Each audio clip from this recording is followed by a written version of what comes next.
cross check ke guru-guru saya, memang hari itu tidak pernah ada kejadian. Kemudian Bu, di sini kalau ada kejadian, ya, jangankan pemukulan sampai berdarah, kita menegur siswa atau ada siswa yang berkelahi di antara mereka, kemudian kita panggil masuk kantor, itu berkerumun luar biasa itu. Saya punya YouTube, punya TikTok, punya Facebook, semua followernya banyak. Sekarang sih kalau saya nangani udah saya viralkan aja, udah daftar di pengadilan, saya viralkan karena khawatir hakimnya masuk angin nanti. Sementara klien kita belum tentu juga punya uang untuk nyuap. Kalau memang otak hakim itu harus disuap aja kan gitu.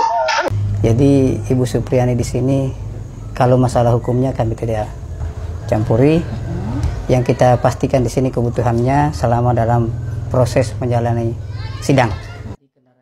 Berikut ini nasib Sudarsono yang kini dicopot dari jabatannya sebagai Camat Baito, Konawe Selatan, Sulawesi Tenggara, Sultra. Keputusan Bupati Konawe Selatan, Surunudin Dangga mengganti Sudarsono karena tidak memberitahunya perkembangan kasus Guru Supriyani. Terlebih selama perjalanan kasus, Sudarsono memberikan fasilitas tempat tinggal hingga kendaraan untuk memudahkan Supriyani dalam menjalankan proses persidangan. Namun karena dianggap tak kerap melaporkan perkembangan kasus, Sudarsono pun dicopot. Seperti diketahui, Sudarsono ramai jadi perbincangan usai mobil dinasnya diduga ditembak orang tak dikenal. Mobil tersebut kerap digunakan Supriyani saat menjalani proses sidang di PN Andolo, Konawe Selatan. Sementara itu, Sudarsono juga adalah orang kepercayaan kuasa hukum Supriyani. Sehingga saat perjalanan kasus, Supriyani tidak tinggal di rumahnya melainkan di kediaman Camat Baito. Dengan alasan keamanan, Supriyani pun diungsikan ke rumah Camat Baito. Namun hal tersebut justru menjadi bumerang untuk Sudarsono. Pasalnya,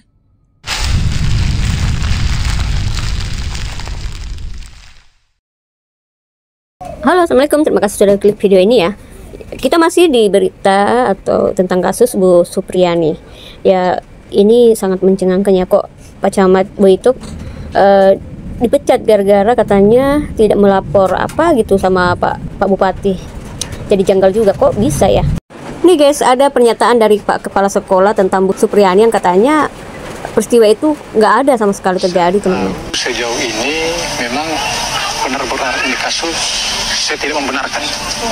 Bagaimana Anda yakin? Saya coba cross check ke guru-guru saya, memang hari itu tidak pernah ada kejadian. Kemudian Bu, di sini kalau ada kejadian, ya, jangankan pemukulan sampai berdarah, kita menegur siswa atau ada siswa yang berkelahi di antara mereka, kemudian kita panggil masuk kantor, itu berkerumun luar biasa itu. Langkah dari pihak sekolah sejauh ini seperti apa? Langkah pertama pada waktu itu adalah saya mencoba membawa ibu guru saya ini untuk mempertemukan dengan orang tua korban. Tetapi waktu itu tidak ada titik temu. Informasi yang kami terima, informasi ada yang melihat. Ada yang melihat bahwa Ibu Supriyani pada saat itu betul melakukan kekerasan.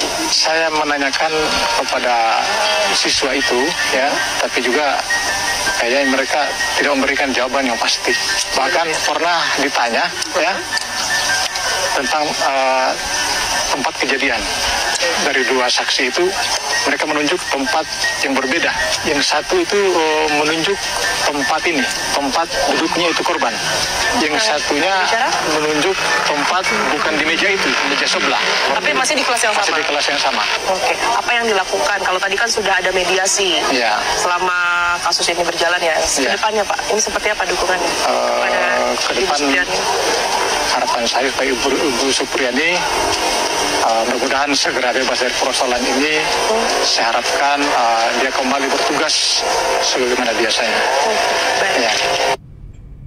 Gitu ya teman-teman, apa yang disampaikan oleh Bapak Kepala Sekolah tadi ya. Beliau merupakan saksi, bisa dibilang saksi ya, karena beliau kan ada di tempat saat itu. Oke, kita lanjut ke Pak Tony nih. Pak Tony mengatakan bahwa jika sulit mendapatkan keadilan, maka viralkan saja teman-teman. Udah pasti deh dilanjutin. Semuanya non-viral justice, bayangkan.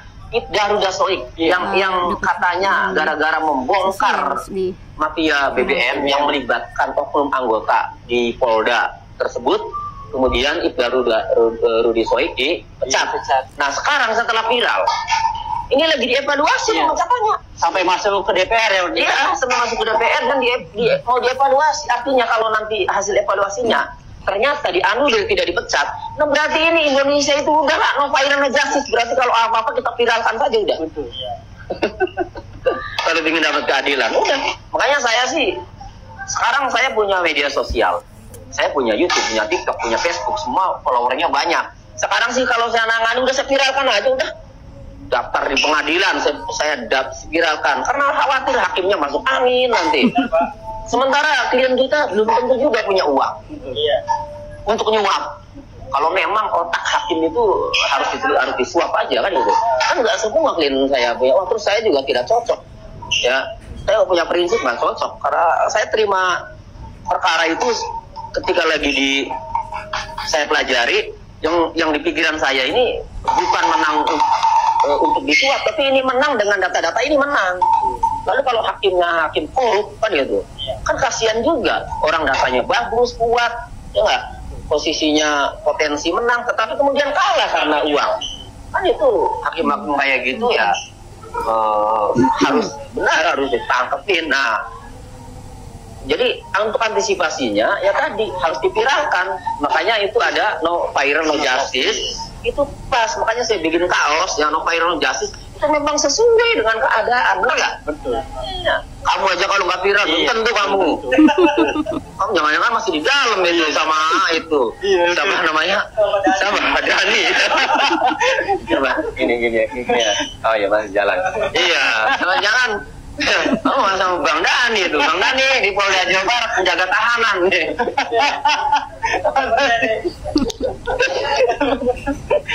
Iya kan, jadi harus viral aja itu. Di Indonesia ini udah. Kita ngopi dulu. Capek.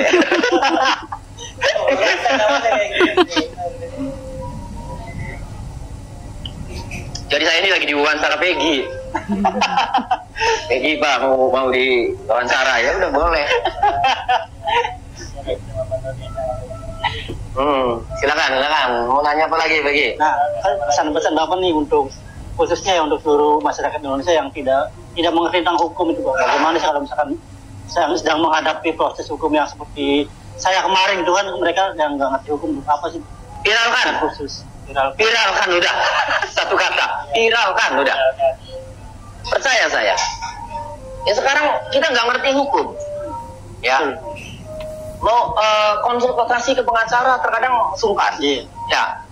Kadang nggak punya uang kan ke pengacara. Viralkan saja. Begitu viral menjadi perhatian, nanti banyak yang mengkaji, banyak yang memperhatikan, nanti banyak yang membahas. Ya nggak? Dengan sendirinya itu nanti nyampe lah ke stakeholder, pejabat-pejabat terkait, termasuk presiden. Nah itu. Kalau masalahnya di kepolisian nanti Kapolri kan, ya.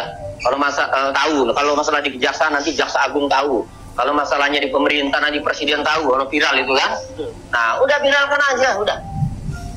Kan gini, orang kalau konsultasi merasa dirinya itu diperlakukan tidak adil, berarti orang tersebut di posisi yang benar.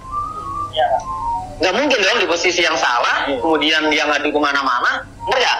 Biasanya orang yang ngadu kemana-mana itu di posisi yang benar. Kalau tidak berdaya dan di posisi yang benar, ya, maka satu-satunya cara di zaman teknologi digital sekarang, ya, adalah diviralkan. Satu kata, viralkan. Nanti kalau viralkan nyampe ke saya, nanti saya tanggapi kan. Ya itu ya teman-teman ya. Jadi sekarang ini no viral no justice, ya itu sudah tampak sekali ya. Apa yang terjadi di negeri kita ini, hukum itu bisa dijual beli. Buktinya ada hakim ya tertangkap nih, dapat uang sogokan dan sebagainya. Oke guys, sampai di sini dulu ya racing kita kali ini. Terima kasih sudah menyimak. Bye, assalamualaikum.